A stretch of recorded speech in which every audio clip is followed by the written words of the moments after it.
Thank you so much, everyone, for staying with us. We'll be looking at the preparations for the conduct as far as INEC is concerned, and also the Nigerian police and what they are doing.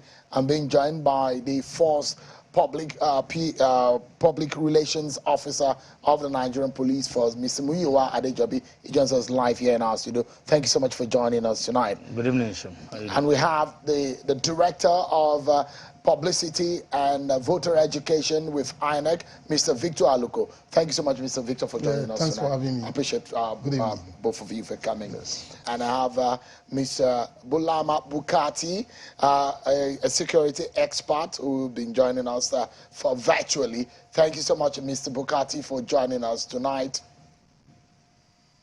Thank you very much for having me. It's good to have you here. So let's get to give some Nigerians some information they need and put things into perspective. First and foremost, maybe I should come, to Mr. Aluko first and foremost. I'm very sure you must have heard so many stories. So try as much as possible to help us put facts to some of these issues. There were so much stories about if you don't have your PVC, if you have not collected it, maybe you have the opportunity to vote. Then I was asking the question, where is the slogan of no PVC, no voting? Or is there something that INEC has done to review the process in the middle of the game? INEC has not reviewed that slogan. No PVC, no voting. It's still subsisting. And we'll be drumming into the ears of Nigerians that they should please ignore all these social media posts that are circulating everywhere. Today, when our chairman was responding, he just said it's fake news. And of course, there are a lot of fake news around today. People just sit down in the comfort of their homes and post all these things, and then they lie. I'm sure they are smiling at the way they are misinforming people, but it's not a good thing. At an election period like this, we should let Nigerians have the facts, the basic facts, so that it will help their participation. If you do not have your PVC, you cannot even come to our polling unit. The election officials will not allow you to even join the queue. And if you want to forcefully come into the place, the presiding officer will inform the security agencies to deal with the person. So it's good that we deal with the facts. It's good that we follow what INEC says, rather than what some fake INEC people are saying. So that's just it. No PVC, no voting. The PVC is at the center of our operations. Well, I mean, if there are people who, of no fault of theirs, they couldn't get, but they have their temporary notice of a voter card, and they are there, they have their biometric, you can, you know that it's them, they have all of those details, but still they've not got to their PVC. All those are stories. Those scenarios will not count. 87.2 million Nigerians have PVCs out of 93.4 million registered voters. Those are the people we're expecting in our polling units. Anybody who was not able to collect the PVC, it's not a crime. In future, they can still collect their PVCs and vote. Life continues. There will be life after this election. So they will have to wait for another 4 years. Wait for another opportunity to do so. So, I mean, a lot of people said they were telling us stories of what it took them to be able to queue and wait for the opportunity to vote and all of that. But what about those who have lost it? They've collected it, but they can't find it on election day. Even those who lost their cards. Those, perhaps some people keep their stuff in some places that they cannot find it. Remember, during the CVR, we encourage those who lost their cards. Even those whose cards were spoiled, just tell us in INEC. We'll give you another card free of charge. So those who did so got new cards. Anybody who did not do so did not want to do. And so in future, they can still do that. And if out of the 87.2 million Nigerians who have PVCs, if we can get about 80% of them to vote tomorrow, that would be a great thing. That would be a great thing for the country. We are ready for them to receive them at our polling units. So we are preparing for those who have PVCs. And we are not really bothered at this time about those who do not have PVCs. So if you don't have PVC, don't even come to our polling units. Let me come to Mr. Adejobi. It does look like tonight you have a lot of questions to answer, Mr. Adejobi. Not you particularly, but some of the incidents that have happened over the last few days has caused for a bit of concern. Let me begin with that candidate that was killed in Enugu. What is your investigation telling you now? What do we know now? Well, in as much as I don't want to be judgmental or to preempt what investigation will say, the Commissioner of Police in Enugu State told us that we had simultaneous attacks as the Labour Party senatorial candidate was attacked, another attack in another place on another APC candidate, another attack on another place on another PDP candidate. So it's not only the Labour Party candidate that was attacked that time, but it's rather unfortunate that it was the only one that died in the process. And like I always say, these attacks are deliberate attacks to create fears in the minds of people, not to come out to come on foot. Like he said, voting, it has to do with numbers. The only thing we can only have is low turnout. Voting is voting. People will come out and they will come and vote. The figure we have is what the INEC will count. But we generally believe that we have instituted investigation into the matter. The IGP has directed the CP to go after these perpetrators as usual. And of course, there are some officers that have been deployed to this area, particularly our tactical squads, to assist the CP Enugu to investigate this matter. We want to assure Nigerians that whatever incident we record, we definitely get to the root of that matter. And one good thing about criminal offense is that there's no statute bar, no statute bar. So anytime the case we are done with our investigation, even if it's 20 years, it's a criminal case, you can bring up any criminal case out there against anybody at any time. So nobody should think that if you do it, you want to go scot-free. And one good thing about forensic investigation again is every offense committed leaves a trace. Every offense committed leaves a trace. So definitely we are going to have loopholes upon which we're going to base our investigation and get to the root of this matter. Are you putting forensic investigation into the matter? We have gone scientific in our investigation in the police. I mean, did you deploy forensic investigators? Definitely, the IGP has advised the CP on what to do. I will not be discussing that on here. Of course, the IGP is there to guide the CP, and we had a robust discussion about it, and I'm sure we're going to harness all our available means to make sure we unravel the incidents in Enugu. So, in temporarily or preliminary investigation, what is it telling you? Chino, I can't be judgmental right now. No, when we're having a case, like this is a popular language of the police. When you have a case like this, you need to widen the scope of your investigation, or else you're going to get it wrong. You can't say it's an opposition that have killed the candidate. You can't say whether it's the IPOB people. You won't say whether it's a family problem. So we can't be judgmental at this time. Let's have our investigation. But I can assure you, definitely, we're going to get to the root of the matter and get those perpetrators to book. We will do that. We are deploying all our resources we have. And don't forget, like I told you, we are moving scientific in our investigations. We're going to get so many things. And one good thing about scientific investigation is that every offense committed leaves a trace. Definitely, we're going to have a trace to follow and get those perpetrators. What are you doing about those calls of IPOB threat or sit-at-home instructions given by some leaders of Who gave the IPOB? instruction? A fugitive that is not in Nigeria they are looking for that is giving instructions. I don't think our people should just be dogmatic about it. If somebody is abroad and is telling you not to do something, why can't he come home to come and tell them not to do it? He could have come to Nigeria to have a family meeting or market square meeting and tell them what to do so that they can ask him questions. So I don't think people should follow him dogmatically. If you follow such an instruction, we are just doing a disservice to ourselves in that region, that people should not come out and vote. We do a disservice to ourselves because we are going to miss so many things. This guy that is giving these instructions is not in Nigeria. He has nothing to lose. But we must think very well critically that what do we have to lose? We have many things to lose.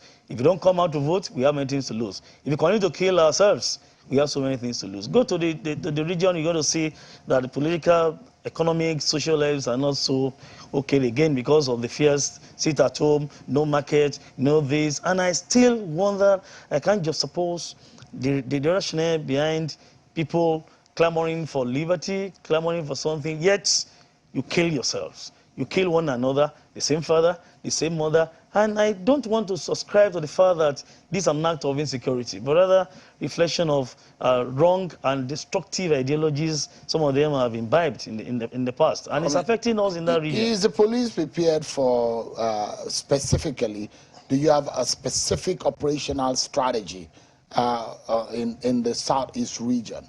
Yes, we have. Don't forget that the IGP, almost 2 years ago when he came on board, April 2021, IGP launched Operation Restore Peace. This operation is still there. And on a daily basis, IGP strengthens the capability of this operation to make sure the operation is in tandem with the current happenings. On daily basis, we have dimensions into attacks in this place. We have dimensions. So the way we have dynamism, we have dimensions into these incidences in the region, we move with them so that we're able to curtail the activities of these men. We arrest many of them. We neutralize many of them. And don't forget, these guys too are after government institutions, attacking police, killing the military, attacking NA facilities, attacking police stations. So if they attack us, people don't expect to throw their arms. Is the police working with the Finnish authority? Of course. I understand that he was arrested. In what way? Is it a more? No, well, don't let me discuss that much, but we are communicating. We are communicating. We are waiting for some responses from them. By the time we have good response from Finland, we go to address Nigerians on that. So let us go to that for now. Okay. All right. Let me turn to Mr. Bulama Bukati. Give us an understanding of your own assessment about security and what you some kind of what do you foresee, what is on your mind, what should the security agencies be looking out for, what are your mappings, what do they look like, your projection? Yeah, thank you very much. That's a very important question, Cheon. As we wrote in our paper, which was published about 3 months ago, looking at security in the 2023 elections, there are 3 major challenges to the election in terms of security. The first, the armed groups, 3 major armed groups in 3 different parts of Nigeria, each of which are launching attacks and each of which can threaten the election in different ways. You have just been talking about the indigenous people of Biafra's military wing that are called the Unknown Gunmen or the Eastern Security Network. We know that this particular group has been attacking INEC facilities and officials deliberately, and they have also been targeting security forces, and it is clear from their mode of operation over the past 9 months or so that they are intent on disrupting Nigeria's 2023 elections. In addition to that, we have seen statements from them in which they threatened politicians who go on campaigns that they would kill them and that the media should not report anything related to election and that there will be no election in the Southeast.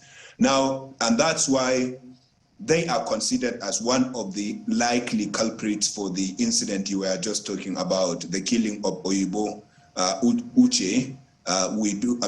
My thoughts are with his family, and we pray that the police would investigate whoever perpetrated that heinous attack and bring him to book. But that's just one challenge in the Southeast. In the Northwest and the North Central, bandits who have about 30,000 men, according to government estimates, are continuing to launch attacks. They have decimated and displaced over 600 villages. And as we speak with you today, there will be no election in over 600 villages tomorrow.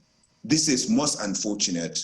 Those villages are Nigerians like all of us, and they do have the right to have their say in elections or in choosing leaders. But unfortunately, because their villages have been displaced, they cannot vote. Now, the INEC has introduced what they call the IDP voting centers, which allows people who are internally displaced from their communities to vote. But the challenge with that system is that you can only vote if you are in a government-designated IDP. That's internally displaced people's camp. And unfortunately, in the Northwest and the North Central, there are very few government-designated IDP camps, especially in the Northwest. Most people are what we call community-based IDPs. They are squatting with their family members or sleeping in garage or on the road or in makeshift buildings, and therefore there are no IDP voting centers in those places. And the statistics show that there are over 3 million internally displaced people in Nigeria today. If only half of that does not vote, that's 1.5 million people. And don't forget that the 2015 election was won by just 2.5 million, and therefore 1.5 million people is a big number, even if just half of them are unable to vote. Now that's the Northwest and the North Central. In the Northeast, Boko Haram is still active. We have to say that the group has been weakened in terms of its ability to attack cities, but it is still holding sway in villages. It is still controlling some villages and also launching attacks at will at some villages. And the Boko Haram threat has expanded, as you know. It has expanded to the North Central and to the Northwest. In places like Kaduna, for example, there are villages that have specifically been outlawed by a faction of Boko Haram called Ansaru from participating in campaign activities. And we know that from past elections, these groups launch attacks on the day of election. Boko Haram, for example, will threaten the election by launching attack because one of the 5 pillars of Boko Haram's ideology is to destroy Nigeria's democracy. And they have tried it before in the 2019 elections, in the 2011 elections, in the 2015 elections. And don't forget, in 2019, they even succeeded in forcing our elections to be delayed by 6 weeks because the security forces said they could not guarantee security of lives and property because of Boko Haram attacks. Now, these groups, these 3 groups are going to threaten the election in different ways. Bandits want to abduct people and make money out of them. When they abducted students in about 8 different schools from December 2020, if you remember, Shewin, the over 1,000 students they abducted, when they were interviewed by the media, they said they abducted those students because the students are related to government. They are connected with government, and therefore they know they can get money out of governments if they abducted students. The same thing applies to election officials. If they are able to abduct them, then unfortunately all of us will be in problem. And I don't pray that will happen, but it is important for our security forces to keep that in mind and put measures in place to ensure that it doesn't happen. So in a nutshell, IPOB is going to attack election officials and elections because they want to drill our democracy. Boko Haram wants to destroy our democracy. Bandits may try to make money out of election officials and electorates. Now, this is one security challenge, and I can see that you want to come in, but the second security challenge is the use of political thugs by politicians. Politicians who use hoodlums to kill people, to destroy property, and we saw an example of that yesterday in Kano when the presidential candidate of the New Nigeria People's Party visited. I mean, many cars were destroyed, people were injured, and the police was able to arrest 85 people, including 2 local government chairmen. Unfortunately, the local government chairman, who reportedly went to the place with pistol to attack opposition, were released on the same day. But the 85 people are there. Of course, we commend the police for arresting the 85 people. What remains to be seen is what do you do with them, because you don't just arrest them and then their godfathers come and take them on bail only for them to go back and unleash havoc on the day of election. The final challenge in terms of security is the spread of false information and conspiracy theory or misinformation and disinformation on social media. We know that this will escalate in the coming days. From tomorrow, you will see fake results, you will see fake news of attacks, you will see, fake documents going viral on social media by people with different kinds of agenda. And because our 3 major candidates or 4 major candidates come from different parts of Nigeria and from different ethnic groups, unfortunately, social media may feel community tension, and that could lead to violence in the wake of election results.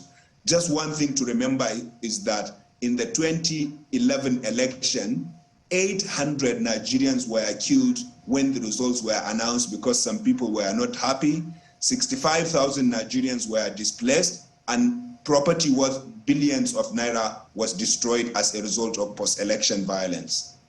Let me come to you, Mr. Aluko. So much. You saw some of the emails and some of the messages that people were sending. Are you aware that there are people who have cloned the PVCs? Well, I'm not aware that anybody cloned our PVCs. But in case anybody did, it's just a waste of time. Because any cloned PVC will not be verified by our BIVAS. You still have to verify the person, authenticate the person before the person can vote. So any cloned PVC cannot be like an original. So they cannot use that to vote. It's just an exercise in futility. You don't think there are technology that will, if it's a clone, I've seen situations where people's telephone are cloned, and whatever message that comes into your phone will also come into the clone device.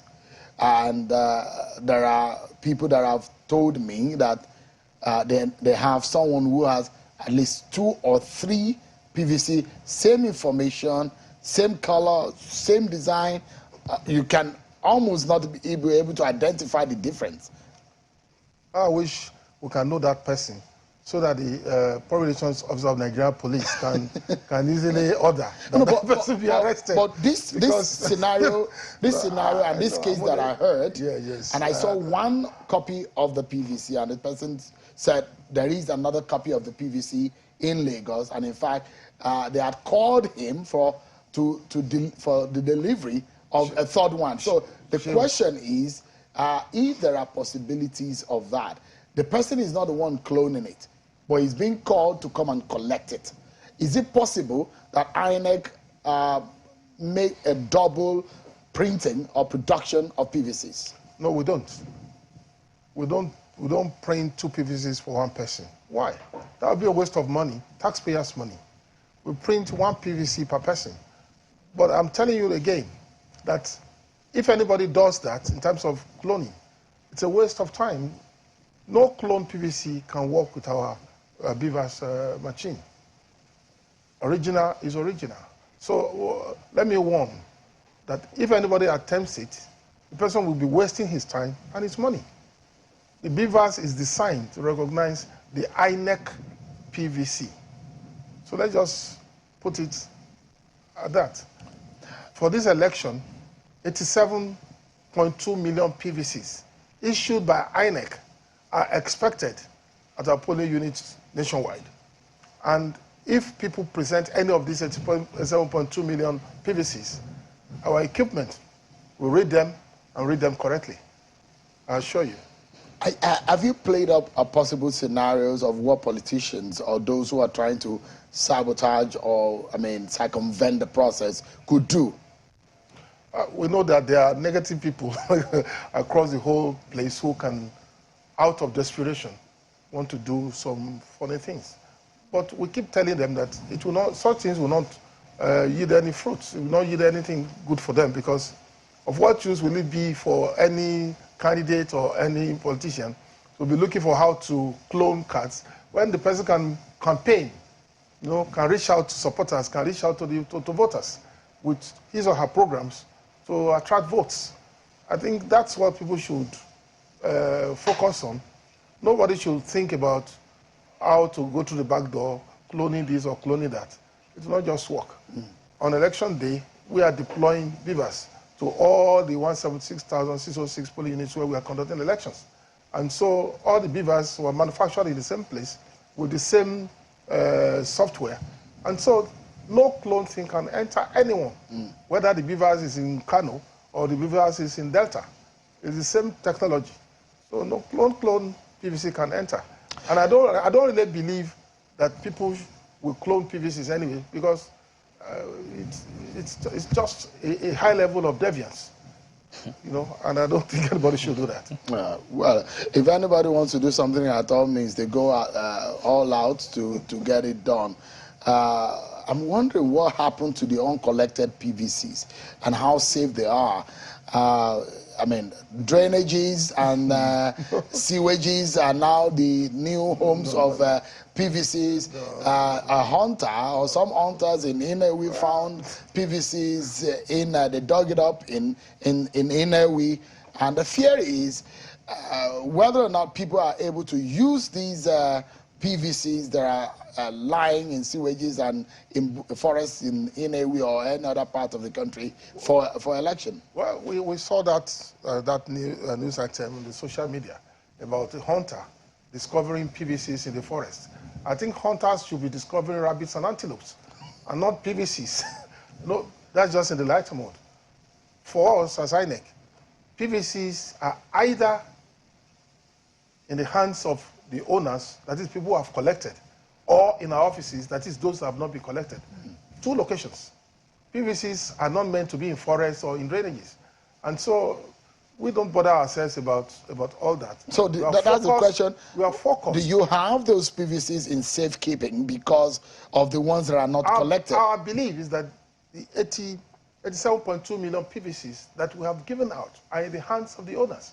And the 6.2 million PVCs that have not been collected, we can categorically tell Nigerians that they are in our custody. The PVCs that were not collected in 2019, they are in our custody. Up to now. Since PVCs that are not collected since 2011. Because the claims are that some of the PVCs, they looked at the names, there are people within that area, and they reached out to them and they were giving them their PVCs. We have not received any reports officially in INEC about PVCs being distributed to people from anywhere. We are not aware of that. But the same video you said you saw, these are where the claims are. On the social media. It's not, you see, the social media, it's a very complicated media. it's not everything we see there that, you see, we don't take official things from the social media. But we understand that you are investigating the matter. The police should investigate. INEC is not looking into it. INEC does not have investigating abilities and powers. The police should investigate, the security agency should investigate and let us know the basic facts about the whole thing. But what I'm telling you is, for us in INEC, we've given PVCs to people. And the ones people did not, the ones a number of persons did not collect are in our custody. So if people are discovering PVCs in forests or in lakes or in jungles, we're not bothered about that.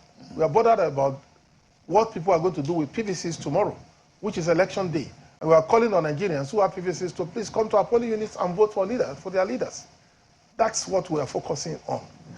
I will allow you, Mr. Adejobi, to react to some of the concerns that the researcher and the expert there, Mr. Bulama, has raised, and what we could do to work around these and make sure that our people are able to go out. But I don't know if you have heard the reports coming from Kogi about the situation in around Okene and all of that, and the possibility of threat and violence around that area. Have you gotten any specific report around that area?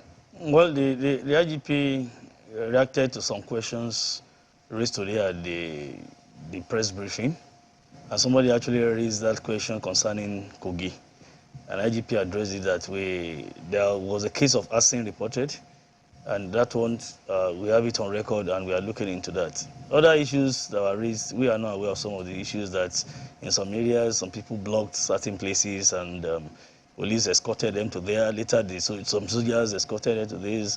We have been seeing videos like on social media, like what Mr. Luko said. So social media is a very complex thing. People will just sit down and fabricate a video, do it like a skit, like a prank, and continue to roll them out to confuse Nigerians. But generally, That Kogi area, we have a case of arson. The place somewhere was set ablaze, and we are investigating that one.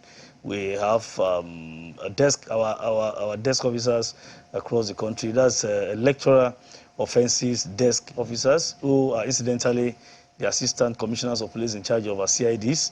They are the one in charge, and they collate some of these incidences. And don't forget that most of these offences, these criminal offences, we in most cases we may not actually use electoral provisions of electoral acts for them. There are some that we are going to use our criminal laws to handle. So the two will come together pari passu. If we think that what you have done is not that described, it's not adequately described under the electoral act. The criminal code is there, the penal code is there. Other extant criminal laws are there. We match them together so that we have credible evidence to nail you in prosecution. But the allegations are very specific that the roads were being dug leading to an opponent's area such that to block out the opponent, and the opponent has been crying and said, this is what these other side are doing just to cut him or her away from movement or communication around that area. Have you received any specific? I've not received.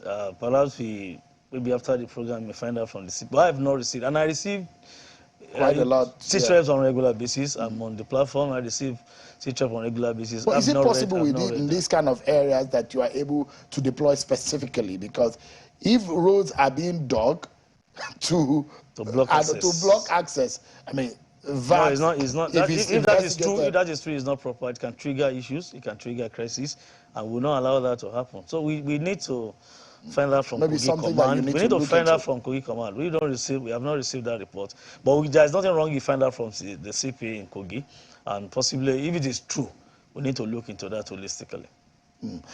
The closed borders in the country, did you leave that to the customs and the immigration services, or the police is involved? No, it's a joint operation. You know, SS is managing this election. It's just that the police is just a lead agency that coordinates some of these deployments and some of these activities. Majorly, borders are to be policed. The international borders will be policed by customs and the military, and our border patrol forces of the police and some other security agencies. And the other inland borders, like borders in and out of states, local governments, communities, and the likes, will still be policed by the military, the police mobile force, and some members of the NCDC. They are going to enforce this restriction order so that we'll be able to have full control of our security arrangements during the election. So we are serious about this, the restriction order, because we believe that if you have proper restriction of movement during any electoral process, we're almost 85% successful into the electoral process, if you have it. Because if people don't move in large number, the elections will not be disrupted. And once a single person cannot come to your polling unit where we have 250, 300 people, and only with all of you lie down, just one person. All of you overpower him and give him maximum shishi, the way they call it in unionism. So if somebody comes to a polling unit, only him to say, but if they come in large number, they can threaten people, they attack people, they disrupt the process. So we will not allow such illegal or authorized movements during the election. And it is clear that from 12:01 a.m. on 25th of February to 6 p.m. That is the restriction period. And we want Nigerians to be on the same page with us. It's for all of us. It's good. If you don't have any reason to go out, if you're not an essential services, if you are not being accredited to move around, either as a journalist, the medical doctor, the INEC official, observers, you must have been accredited before you can move around. Even as a journalist, not every journalist we move around. Also now we practice citizen journalism in Nigeria. Everybody is a journalist. So you don't expect more than 200 and something million Nigerians to say they want to monitor the election. No. Those that will monitor this election have been accredited. And even on the tag, you're going to see their pictures. their pictures on the tag. That's another innovation INEC has done again. It was not like that before, but now you have the names, the names and the picture of every journalist, every observers being put on the card. So we want them to please be on the same page. They are going to meet our men at various points at intervals. Even if you have your pass to move, respect these men. They are going to stop you. All you need to do is to explain to them. You don't need to say, in your own locality, you may be a local champion. But these men that have been deployed to do this assignment, they don't stay there, they don't work there. They have been deployed to carry out this assignment in your region. So don't expect everybody to know you. Even a big boy, if you're a big man in that locality, they may not know you. All you need to do is just to come down to their level, explain to them, this is my card, this is my pass, I have right to move. They will allow you to go. Mr. Adejobi, I wanted to respond to some of those issues raised by Mr. Bukati. But of course, Mr. Aluko can also buttress this if it's right. So we know, for every polling unit, 3 police officers. Minimum. Within the minimum. In the perimeter. Not only police officers. Unarmed 3 security operatives. Minimum, either police, to be supported by civil defense, or correctional service, or immigration, or custom, or road safety. Within the perimeter, unarmed. You must have at the unarmed. So, and the outer perimeter, you have the armed. It's a 3-ring thing. Okay. The arrangement is a 3-ring thing. The innermost ring will be for polling units. They are not armed. The middle ring is for armed men who are going to be on motorized patrol, either on bike or vehicular patrol and what have you. They are to give support to.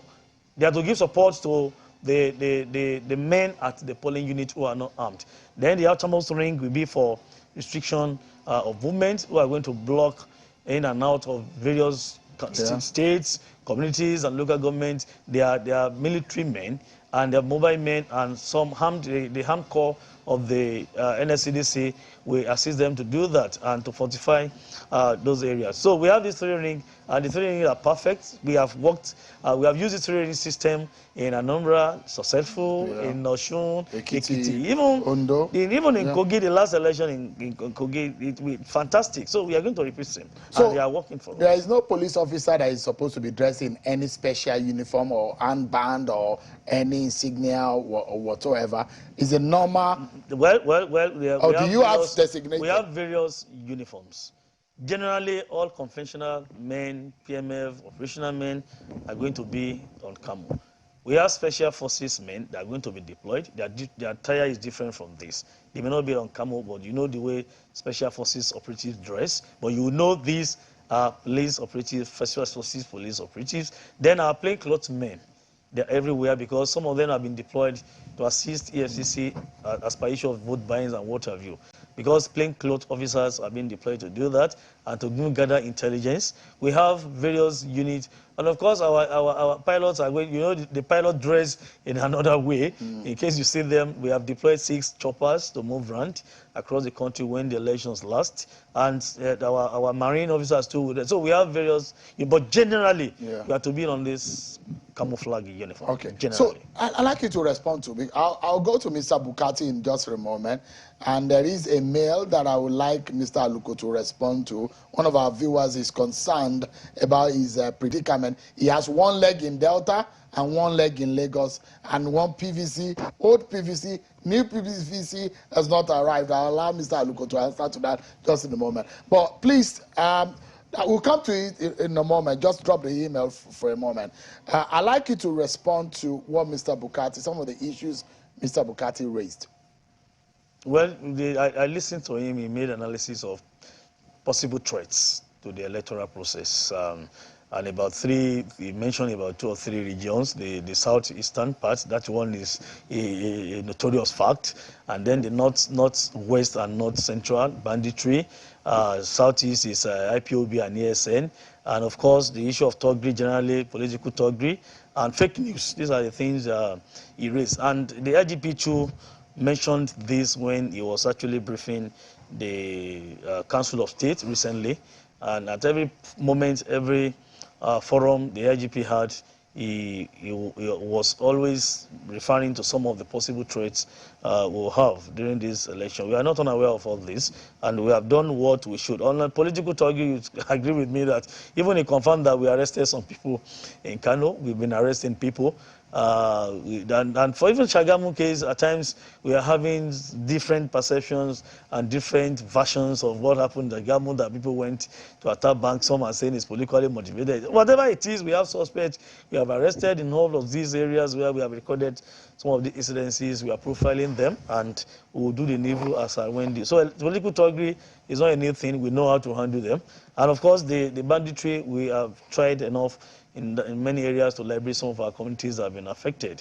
Of course, you know, northwest and north central is banditry. We are on that. And for southeast, it has been in the news every time, every moment. He said there are areas that may not be having elections, and he mentioned I am not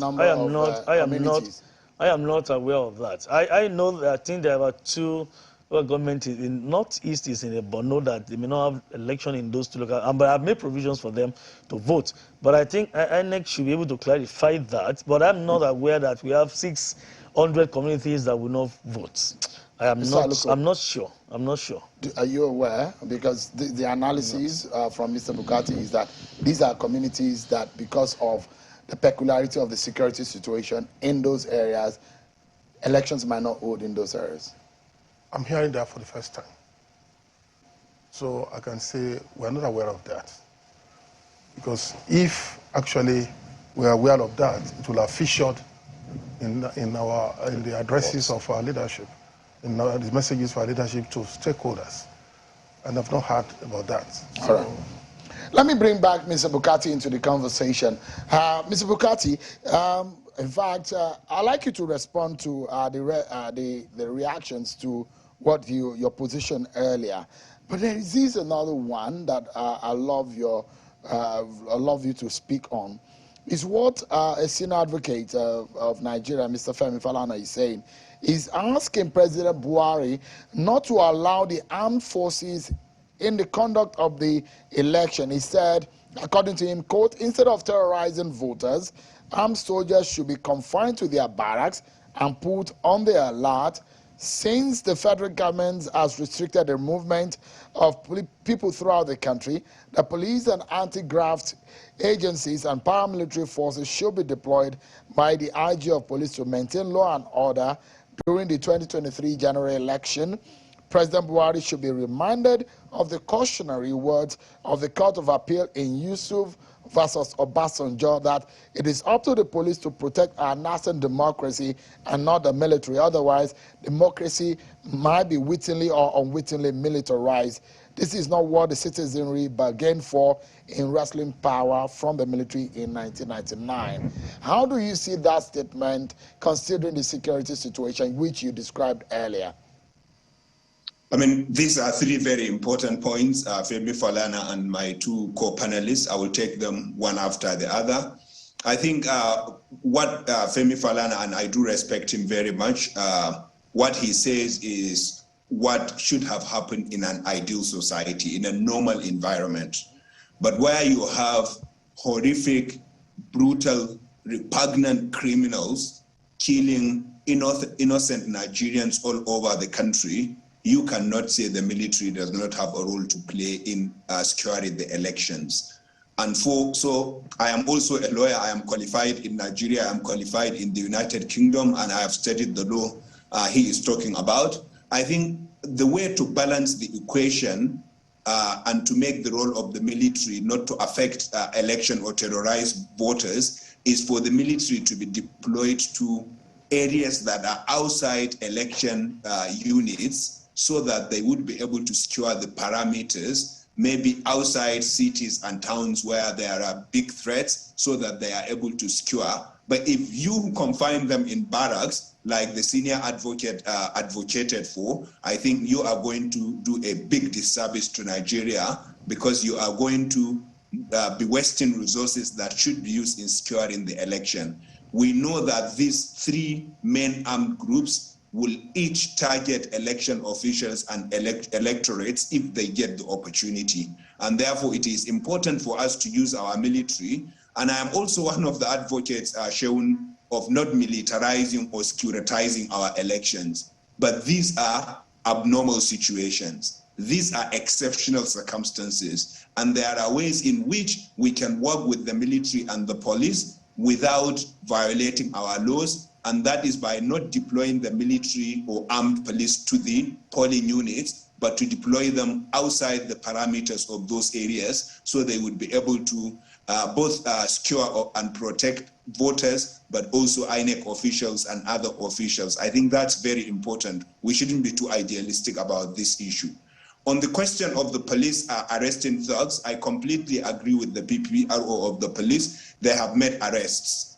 Where I have a problem is that the police has been arresting people in Sokoto. They have arrested 10 about 3 months ago. In Enugu, in other places, they have arrested many people months ago, and I commend their election offenses desk. But what we have not seen, Sheun, since this election cycle campaign started, no one has ever been arraigned in any court as far as I am aware. And the statistics show that over 30 Nigerians have been killed during this election season. Over 60 election-related attacks have been launched. And these attacks were launched by human beings. These people were killed by human beings, the victims. Now, how many of them have been prosecuted? You can't just arrest them and keep them. I understand his point saying, look, it can take 10 years, there is no statute bar. But the problem is, what you need to do in punishment, one of the justifications or reason of or rationale for punishment is to deter others. So if you don't do it swiftly, if it takes 5-10 years, then at the end of the day, the important objective of deterrence will not be actualized. Now, I don't blame the police for all of this. I know that the duty of the police is to investigate and then arraign these suspects in court. What I recommend regarding courts is that just like the Nigeria police officer, the Nigeria police force has instituted what they call election offenses desk, we should have election offenses courts designated by the chief judges of every state, maybe 2-3 courts that will busy themselves, focus on election offenses, so that these people may be arraigned swiftly after elections, and they would be punished transparently, and that will become a lesson for others. As for the INEC, spokesperson, I am so surprised to hear from him that he does not know of communities where election cannot take place. Every single Nigerian knows that there are communities in Zamfara that nobody is able to access. Communities in Katsina State where nobody is able to access. Communities in Sokoto, communities in Kaduna, communities in Borno, communities in Yobe that either have been completely displaced or who are under the control of armed groups. For example, we know communities even in the southeast that have to pay taxes to armed non-state armed actors before they can go to their farms or go to markets. And so there are communities where elections cannot take place, unfortunately. And as I said, Sheun, from INEC's own arrangement, there are internally displaced people who are inside communities that will be unable to vote on election day because they are not in a designated IDP camp. And even those in IDP camps, if you are not in your own state, the election law, INEC system provides that you can only vote in the presidential election. You cannot vote in the gubernatorial election. You cannot vote for the National Assembly. You cannot vote for state assembly. These are Nigerians like all of us. And we are talking about millions of them. I am not blaming INEC for that. I think most of the work boils down to security forces, and I think we can do more, especially with that. But regarding threat, I think the major threat is political thuggery, because we will see more attacks, unfortunately, tomorrow and in the days following the election. And I hope the police would continue to do their fantastic work of disarming unscrupulous youth and of ensuring that people are arrested, investigated, and prosecuted and punished. Thank you so much, Mr. Bukati. Let me get back to the panels and probably let's wrap up the conversation. They sort of getting your final thoughts before we wrap up this part of the conversation, because there's still so much interesting part of this show that our viewers need to experience. So we can put up that email from the gentleman from Lagos who has one leg in Lagos, one leg in Delta State. Let me see if I can read out the email now. He said, I was greeting and said, my polling unit was domiciled in the Lagos State until I did a transfer and to Delta State. My name is on the register, but according to the INEC officials, my PVC was not printed. Due to some errors, I just checked the INEC portal to confirm if I could vote in Lagos State since I could not get my transferred PVC. My name is not showing up in Lagos State, but Delta State where I transferred to. My grounds is, can I still vote in Lagos State because I still have my old PVC with my name not reflected in Lagos? How do you react to this kind of predicament? Well, our regulations are simple. You have to vote in the polling unit where your name is on the register. Your name has to be on the register in that particular polling unit before you can vote there. So if his name is no more in Lagos and he's still holding on to the card of that place, if he gets there, you cannot vote because his name is not on the register anymore. There's already a disconnect. So he cannot vote. So what matters here, Mr. Aluko, let's clarify. The register is at the spine of it, is the record in which INEC is using. No matter where it is, that is the register. Even if you have the PVC and it's not on the register. If you have a PVC and you get to the polling unit and your name is not on the register there, you cannot vote. That means it's a PVC without legs. It's not standing on anything. And if you get to a place, and if your name is on the register in a place, and you don't have a PVC, you cannot even access our polling unit. You cannot be verified. It's a simple process. The two must synchronize. The PVC and the register. That's just the regulation. Is there something that you need to tell us tonight that people need to know? Because the BIVAS is, we read your biometrics. Facial recognition, thumb recognition. I remember during the days of the card readers, they will tell you you have to use spirit or methylated spirit to clean your finger so that it can read it. Do we have to wear makeup? I mean, for those who wear makeup, will they recognize their face if they wear makeup? Does the temperature of the sun, if there is too much heat? What are the advice that you can give based on the nature of the BIVAS machine? The BIVAS machine is just a simple machine that authenticates either the fingerprint or your facials. Now, we expect people not to go there with very dirty hands.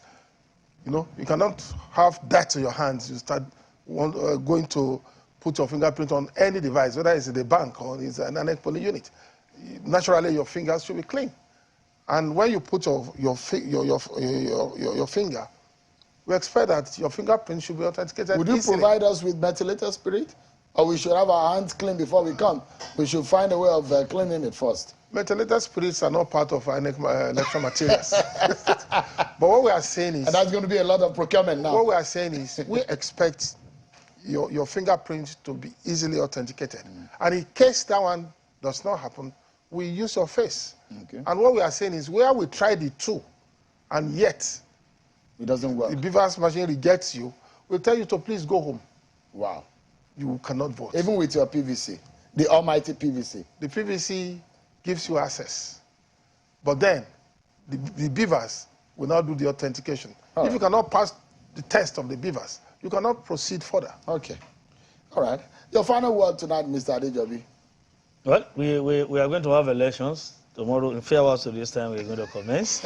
We want people to be on the same page with us. We don't want you to go there and foment trouble. Like we always say, that man who pulls the trigger to declare a war might not live to see the end of that war. Don't go out there to cause problems. We want to have good governance in Nigeria. We want to have a very smooth electoral process. We are there to protect you. Our deployment is not to threaten or to intimidate anybody. You are going to see us in large number tomorrow. And for those who want to foment trouble, the way we say it, be ready for bloody nose. We are there for you. How you want it, we give it to you. We don't That's want just blood, the though.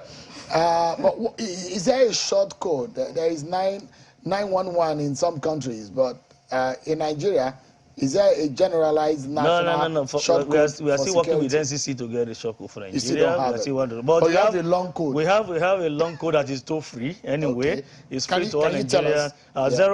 000 Okay. 31 23 Okay. 0631. This is a number for the Joint Operation Room at headquarters here, where we have the representative of all security agencies, including the military. Every security. Can you call that number again? 000 31 23 0631. Perfect. It's toll free. If you call, it's free of charge on any line. It's free of charge, no problem.